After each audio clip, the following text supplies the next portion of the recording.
अकोला के पुराने क्षेत्र स्थित श्री शिवाजी विद्यालय में भाजपा उम्मीदवार करण साहू और शिवसेना के उम्मीदवार राजेश मिश्रा के बीच तीखी नोकझोंक हुई।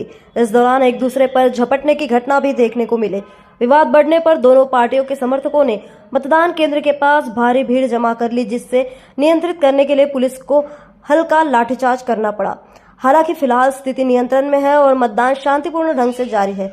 इस दौरान भाजपा उम्मीदवारों ने महिलाओं के साथ गाली गलौज किए जाने का आरोप लगाया है। इस घटना के चलते अब भाजपा और एकनाथ शिंदे गुट की शिवसेना के बीच कड़ा टकराव देखने को मिल रहा है।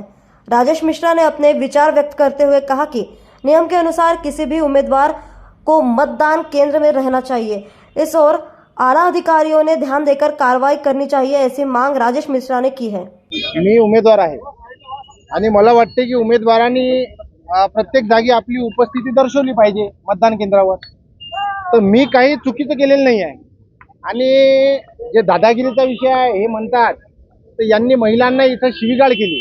लाडक्या बहिणी आमच्या आहेत, देवेंद्र साहेबांची योजना आहे आणि हे 2 दिवसात शिंदे गटात आलेले यांचं हिंदुत्व आता जागृत झालं का? लोकांना माहित आहे गद्दार आहेत लोक, यांना यांची जागा दाखवतील। येणाऱ्या विधानसभेत, मागच्या विधानसभेत जागा दाखवली आणि उद्या निकाल है आणि मेरे को ये लगता है कि अपनी यहाँ की जनता पूरे विश्वास के साथ में हमारे साथ खड़ी है और उसका जवाब इनको कल मिल जाएगा। इनकी जो दादागिरी है कल खत्म हो जाएगी। वारंवार आतमध्ये जाऊन 5-6-10 कार्यकर्ते घेऊन सोबत 100 मीटर आतमध्ये म्हणजे सेंटरमध्ये आतमध्ये जाऊन जे लोक येऊ राहिले त्यांना हे करू राहिला की कमळले मतदान करा। सकाळपासून चालू आहे। आम्ही 2 वेळा साहेबाला फोन लावला, साहेब की आतमध्ये कोणी थांबायला पाहिजे, हे नियम आहे त्याचा, किती वेळ थांबायला पाहिजे आणि ते आतमध्ये प्रचार करता येत नाही, हा नियम आहे त्याचा।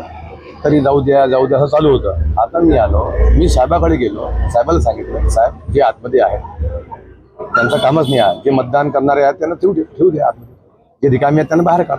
मग त्याला झोंबलं, त्याच्यामुळे त्यांनी आमच्यासोबत बात केली, बाकी काही विषय नाही। बस त्यांनी आपल्यासोबत बात केला, डिपार्टमेंटवाले आले ते नाही, आता तक्रार करायचा विषय तिचा विषय संपला। ते आता मागणी काय नाही, मागणी नाही, नियम जे आहे त्याला नियमचं पालन झालं पाहिजे।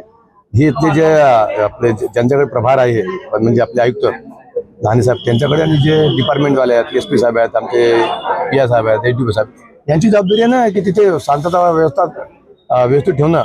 कारण की सकाळपासून तेच चालू आहे। आम्ही तुम्ही माझा मोबाईल पहा की मी कंटिन्यू सकाळपासून किती वेळा फोन लावलेला यांना, या लोकांना डिपार्टमेंट किती फोन लावला आतापर्यंत। इकडे त्यांना दिसत नाही का, त्यांचे डिपार्टमेंट लोक त्यांना दिसत नाही का, त्यांना नियम माहित नाही आहे का, काय नियम आहे जो आतमध्ये मतदान केंद्राचा आतमध्ये नियम काय राहून काय करतात ते तिथे लोकांना प्रचार करत आहेत। कमळ अरे बा, तुम्ही प्रचार केला ना, 10 दिवस होता ना आपल्याला लोकतंत्र पद्धतीनं, आपण 10 दिवस प्रचार केला ना। आता लोकांना मतदान करू द्या, ज्याला ते मतदान करणार त्याला करू द्या। आता तो विषय नाही ना। आता तुम्ही जा पहा किती टक्के झाले, काय झालं, हे आपलं पाहणं काम आहे। तिथे जाऊन प्रचार करणं बरोबर नाही ना। आणि मी त्या उमेदवारासोबत बोललोच नाही ना। हे आपले जाधव साहेब आहेत, त्यांना तुम्ही विचारा, मी त्यांना सांगितलं की साहेब असं बरोबर नाहीये, मग तुला काय जमली, हा विषय।